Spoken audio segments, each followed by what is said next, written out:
सो बैठिए बैठिए please.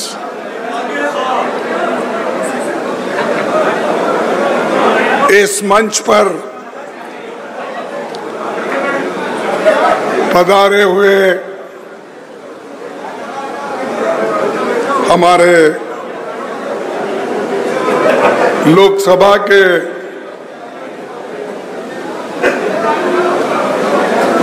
Opposition leader, हमारे सबके चाहते श्री राहुल गांधी जी, वेणुगोपाल जी, तारिक अहमद कर्रा जी,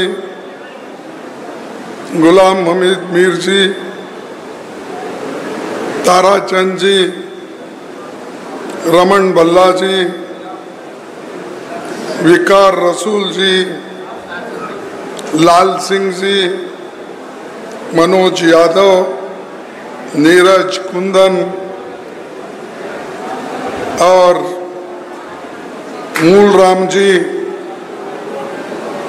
बलवंत सिंह जी, और इस मंच पे माफ करना कि समय की कमी के वजह से मैं सबका नाम नहीं ले सकता, मैं माफी चाहता हूं, लेकिन मंच पर बैठे हुए सभी नेतागणों का। भाइयों,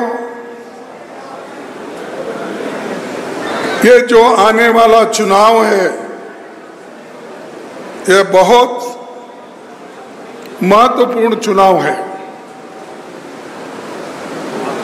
क्योंकि ये आपके अस्तित्व का चुनाव है। अगर इसमें आप जीते आप स्टेटहुड पाएंगे, अगर आप इसमें जीते काउंसिल फिर से आएगा वापस, अगर आप इसमें जीते तो जिला पंचायत, म्युनिसिपैलिटी सबके चुनाव हो जाएंगे। नहीं तो आज मोदी जो डिक्टेटरशिप के साथ चला रहे हैं, बहुत घमंडी के साथ हर चीज जो कर रहे हैं, वो नहीं चलेगा अगर आप इस चुनाव में जीते तो इसलिए ये आपकी बहुत बड़ी जिम्मेदारी है। राहुल जी ने कहा कि आप लोग हमारे लिए काम कर रहे हैं, मेरा जरा अलग है कहने का। अरे हम लोग आपके लिए कर रहे हैं, राहुल जी आपके लिए कर रहे हैं, सोनिया जी आपके लिए कर रहे हैं, प्रियंका जी आपके लिए कर रहे हैं। क्या वो चुनाव को यहां ठहरने वाले? क्या मैं ठहरने वाला? क्या सोनिया जी आके ठहरेंगे? आपके लिए इसलिए कर रहे हैं कि इस देश में जमहूरियत को बचाने के लिए, आपके लिए हम कर रहे हैं कि यहाँ के जो लोकतंत्र के जितने भी बॉडीज है वो कायम रहे। ये नहीं भूलना चाहिए, किसी के ऊपर कोई उपकार नहीं कर रहा। हम और आप मिलके इस देश को बचाने के लिए, लोकतंत्र को बचाने के लिए, संविधान को बचाने के लिए हम काम कर रहे हैं। तो ये आपकी बहुत बड़ी जिम्मेदारी बनती है और मोदी जी के घमंड को आपने तोड़ दिया। हो सकता है हमारा यहाँ पर सीटें नहीं आई होंगी पार्लियामेंट में, लेकिन भारत के गठबंधन का, इंडिया गठबंधन का इतने सीट आ गए, अगर आप सब मिलके जम्मू कश्मीर, मध्य प्रदेश, हिमाचल, सिर्फ हमको 5-5 सीट अगर दे देते, 25 सीट अगर आते, तो हमारे नेता राहुल गांधी इस देश के प्रधानमंत्री बनते। इसीलिए हमको काम करना होगा और काम करने के, अरे जरा बैठो, क्यों नहीं तो बाहर जाओ। ये बनाने का तरीका ऐसा होता है, जीतना सिर्फ मुंह से नहीं होता। अगर मुंह से सभी बोलते गए तो कुछ होने वाला नहीं है। मेरे को किसी ने एक बात सुनाई थी कि एक मंदिर के पास और मस्जिद के पास दो लोग बैठते थे और वहां ठहर ठहर के शुक्रवार के दिन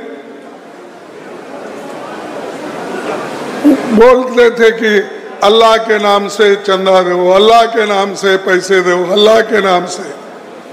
तो लोग एक बार, दो बार, तीन बार दिए, फिर बाद में छोड़ दो भाई, रोज ये लोग अल्लाह के नाम के पूछ रहे हैं। तो जो भी लोग मस्जिद में नमाज पढ़ने जाते थे वो फिर बाद में वैसा ही जाने लगे।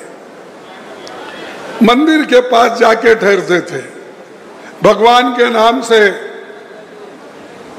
दान करो, भगवान के नाम से दान करो। वो दोनों ऐसा ही बोलते फिरे, कोई पैसे उनको नहीं देते थे। तब तंग आके उन्होंने क्या किया, भाई लोग हमारे तरफ देख रहे नहीं, क्या बात है, किनको उनका ध्यान आकर्षण कैसा करना। तो क्या करे कि दोनों एक पैर पे ठहरे, एक पैर पे ठहर कर पुकारने लगे, अल्लाह के नाम पे पैसे दो, अल्लाह के नाम पे। पुकारने के बाद, बहुत देर पुकारने के बाद उनको चक्कर आ गई। आते ही बाजू में एक मोरी थी, तो उस मोरी में दोनों गिर गए और दोनों के पैर टूट गए। टूटने के बाद लोग बोल रहे, अरे अरे अरे, गरीब आदमी दोनों पाप बेचारे यहाँ पर ठहर के ये भिक्षा मांगते थे, ये उठाओ बोल के वो सब लोग उठाकर कोई रिक्शा में बिठाया, कोई पानी लाया, कोई कुछ दिया, कोई बिस्किट दिया, कोई दूध दिया, देकर उनको हॉस्पिटल लेके गया। हॉस्पिटल जाने के बाद वो सब लोग पूछे, अब तुम्हारी तबीयत कैसी है।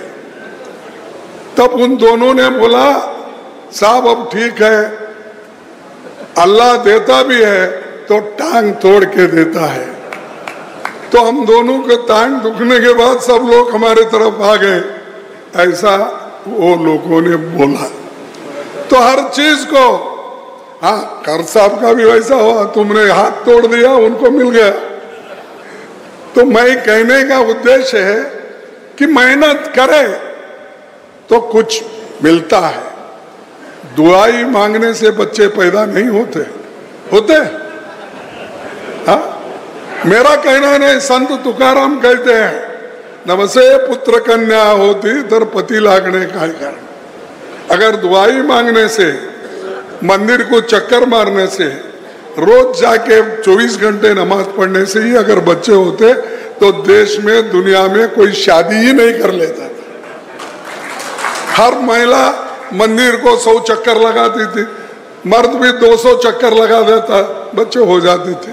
नहीं, वैसा नहीं। जो नेचर की देन है, उस नेचर के देन के अनुसार ही काम होता है। इसीलिए हमको काम करे तो ही कुछ मिलने वाला है। काम अगर नहीं करेंगे, 100 बार आप तालियां भी बजाएंगे, 100 बार हमारी तारीफ भी करेंगे, कुछ होने वाला नहीं। और आज जो हमारे बीजेपी के प्राइम मिनिस्टर है मोदी, पाप बेचारा अपने आप को खुद बोलता है चाय वाला। मैं नहीं बोला, आप तो सुने होंगे ना, मैं चाय वाले का बेटा हूँ, मैं फलाना हूँ, मेरा बाप ऐसा था, मेरी माँ ऐसी थी, फला। ये कहानी सब उन्होंने ही बताया। और कभी कभी ये भी बोलता है, मैं जब खेलता था, मैं हॉकी भी खेलता था, क्रिकेट, क्या क्या की बोलता है। अरे ऐसा आदमी फिर कभी घमंडी बात भी करता है। अब मैं बोला तुम तो चाय बेचने वाले हो, मैं तो एक वर्कर का बेटा हूं, मजदूर का बेटा हूं, तुमसे भी अच्छा काम कर सकता हूं। और चाय बेचने वाला आदमी ये भूल गया कि इस देश में गरीब रहते हैं, इस देश में उन लोगों को एक दिन का खाना भी नहीं मिलता, ये कभी उन्होंने नहीं सोचा। लेकिन कांग्रेस ने, सोनिया गांधी जी ने सोच के आपको जो फूड सिक्योरिटी एक्ट दिया और जो फ्री में आज अनाज मिल रहा है, वो किसकी देन है? कांग्रेस की। मनरेगा किसकी देन है? फ्री एजुकेशन किसकी देन है?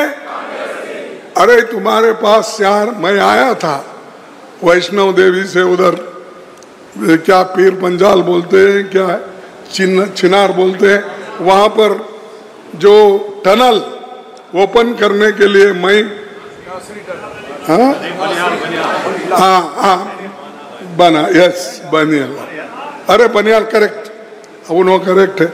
हम सोनिया गांधी जी, मनमोहन सिंह जी, और उसमें फिर यहाँ के उस वक्त के आपके नेता, अब नहीं, तो वो थे सभी लोग।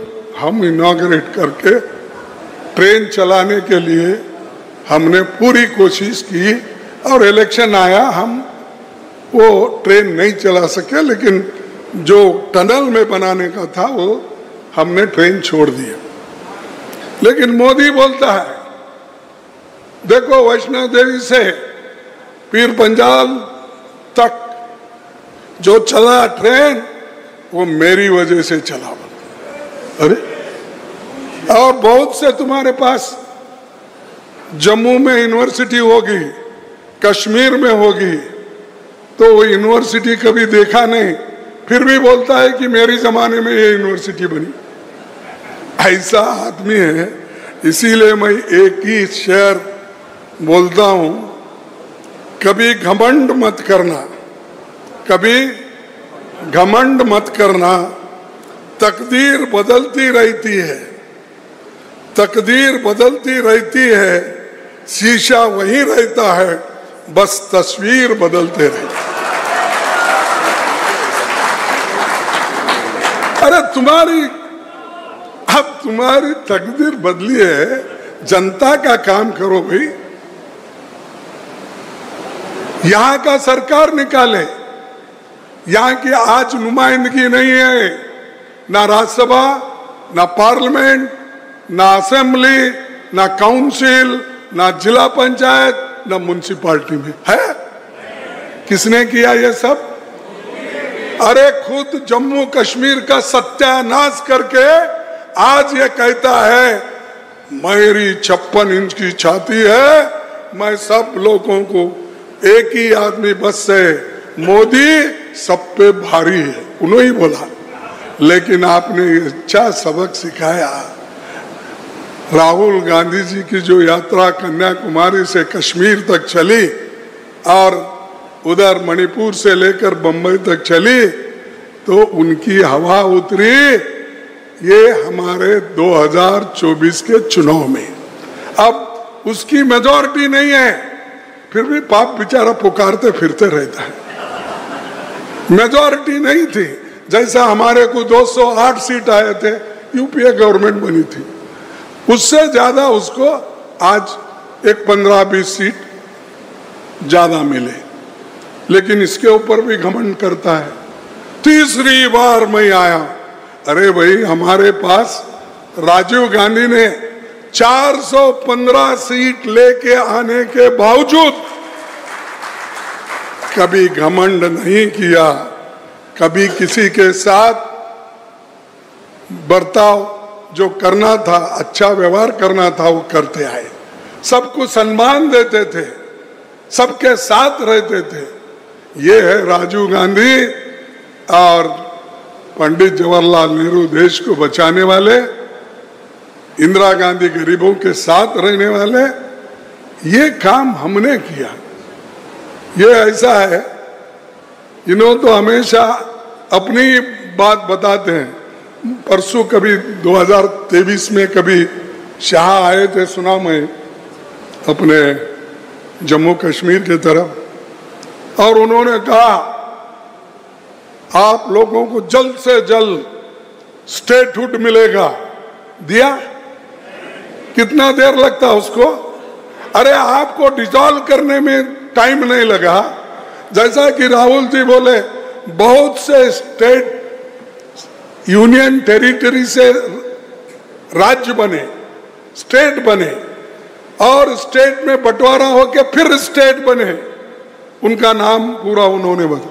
अरे आपको इतना नहीं करने आता? बिफोर इलेक्शन आप जो वायदा किए थे, फिर आपने क्यों नहीं किया स्टेटहुड डिक्लेयर? क्योंकि आपकी मंशा ये थी कि ये सुंदर कश्मीर जो है, जो लोग कहते हैं कि इस पृथ्वी पे एक जन्नत है, और ऐसे जन्नत को वो कायम कर लेके बैठना चाहते हैं। अपनी हुकूमत कहाँ तक चलती चलने दो। और यहाँ का गवर्नर तो बादशाह बना, और जो कहता है वो होना, टेंडर नहीं होना, जिसको जहाँ कहेगा वो करना ही पड़ेगा। अरे ये क्या डिक्टेटरसी। और इसके पहले जो एक गवर्नर थे, उन्होंने खुद कहा वहां क्या है, रूल ऑफ लॉ नहीं चलता, जो ऊपर से दिल्ली से आता है वही करना पड़ता है। मैं नहीं कहा, यहाँ के जो पूर्व गवर्नर थे, क्या नाम उनका, सतपाल मलिक, उनका कहना है, मेरा नहीं। तो ये खुद उनके लोग ही कह रहे हैं, तो भी फिर मोदी जी और शाह वही घमंड में है। अब भाई गया तुम्हारा, तुम अब ज्यादा दिन टिकने वाले नहीं है। हम इतना बड़ा तूफान लेके आ रहे हैं, उसमें आप लोग खत्म हो जाएंगे, रहेंगे नहीं, बचेंगे नहीं। फिर पूछना पड़ता है कि भाई उस तूफान में जो गिर जाते, एक ढूंढो, वही मोदी साहब कहाँ हैं, शाह साहब कहाँ हैं, जरा ढूंढो ढूंढो, बोलना पड़ता है। जब तूफान आती तो ऐसा ही होता है, जब भूकंप आता है तो ऐसा ही होता है, ढूंढना पड़ता है। तो भूकंप आएगा और वैसा ही तूफान आएगा, ये लोग खत्म हो जाएंगे। तो इसलिए मैं आपसे यही बात करूंगा।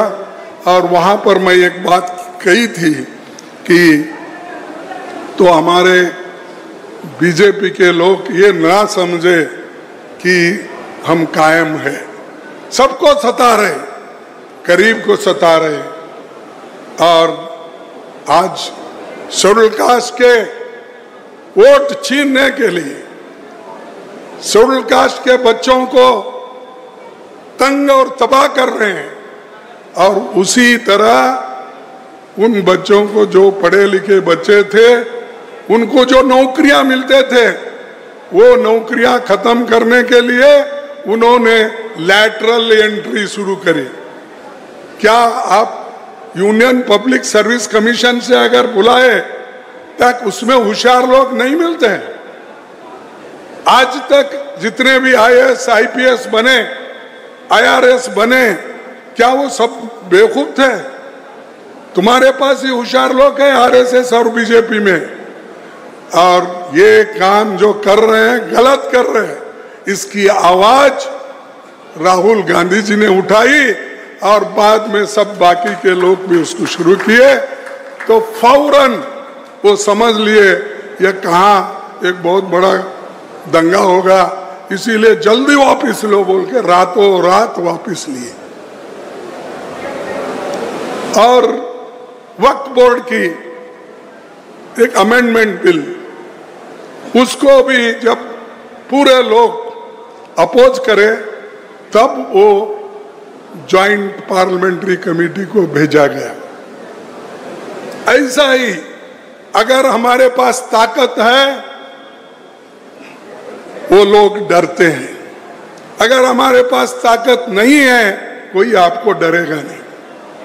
आपको नहीं डरेगा। आपके शक्ति के ऊपर लोग आपको इज्जत देते हैं, नहीं तो ऐसा ठहर के भीख मांगे तो कोई देने वाला नहीं। लड़ना पड़ता है, लड़ने के लिए आपके पास कुव्वत होना चाहिए। और खास करके हमको स्वाभिमान से लड़ना है। ये नहीं उन्हें ऐसा बोला, इन्हें ऐसा बोलो, छोड़ दो। मुल्क के लिए जब आप काम करते हो एक होके करो, और पार्टी के लिए भी एक होके करो। बस मैं ये कश्मीर में भी कहा था प्रेस कॉन्फ्रेंस के पहले हमारे कार्यकर्ताओं के मीटिंग में, फिर एक बार आपके सामने दोहराता हूँ, क्योंकि ये जम्मू के लोगों को भी मालूम होने दो, क्योंकि आप सभी लोग लड़ने वाले हैं। और यहाँ के लोग फौजी में कितने भर्ती होते हैं, कहीं और नहीं होते। डोगरा रेजिमेंट है, लेकिन इन्होंने लाया अग्निवीर।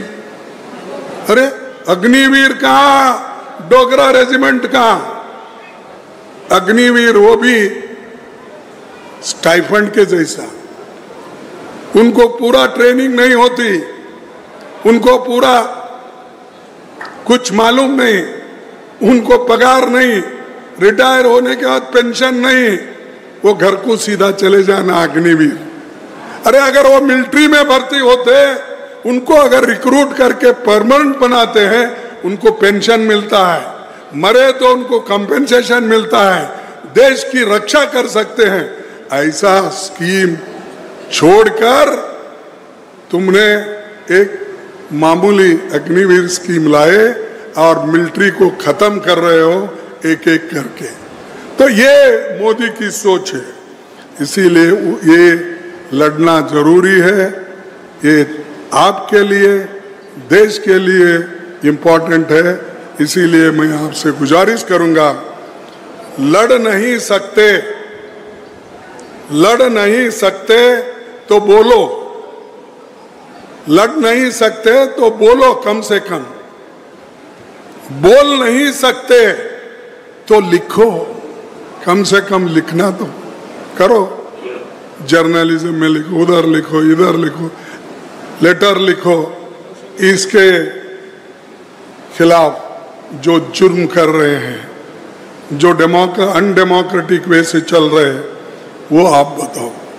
लिख नहीं सकते तो साथ दो, साथ नहीं दे सकते तो काम करने वालों को उनका मनोबल तो बढ़ाओ। यदि वो भी नहीं कर सकते तो जो कर रहे हैं उनका मनोबल मत तोड़ो। क्यों? वो तुम्हारे हिस्से की लड़ाई लड़ रहे हैं। तो आप लोग, हम लीडरों की लड़ाई आप लड़ रहे हैं। हम बोलते भी नहीं, लड़ते भी नहीं, लिखते भी नहीं, फिर क्या करने वाले भी? फिर क्या कंट्रीब्यूशन है आपका पार्टी को? ये तेरा, ये मेरा, वो उसका, ये इसका, ऐसा नहीं चलेगा पार्टी में। पार्टी में जो काम करता है उसी को हम इज्जत देंगे। हो सकता है हमसे भी गलती, हम क्या परमात्मा नहीं है कि सब कुछ ठीक होता है गलती हमसे भी। और वो भी गलती आप लोगों की बात सुन के ही होती है। चंद लोग आके ये कान में बोलते हैं, चंद लोग आके ये कान में बोलते हैं, उस वक्त ये गलतियां भी होती है। लेकिन हम पार्टी के लिए पूरी कोशिश करते हैं सब मिल के चलने की। इसीलिए हमको आगे बढ़ना है, आगे चलना है। तुम्हारा पूरा साथ इस चुनाव में रहेगा, और ये चुनाव जीते तो मोदी और सुकड़ जाएगा। ऐसा राहुल गांधी जी ने बताया ना, पहला ऐसा रहता था, अब ऐसा कर रहा ऐसा। तो इसीलिए अगर और भी झुकाना है तो इस असेंबली चुनाव को आप जिता के दिखाओ, हम पूरे आपके साथ हैं। धन्यवाद।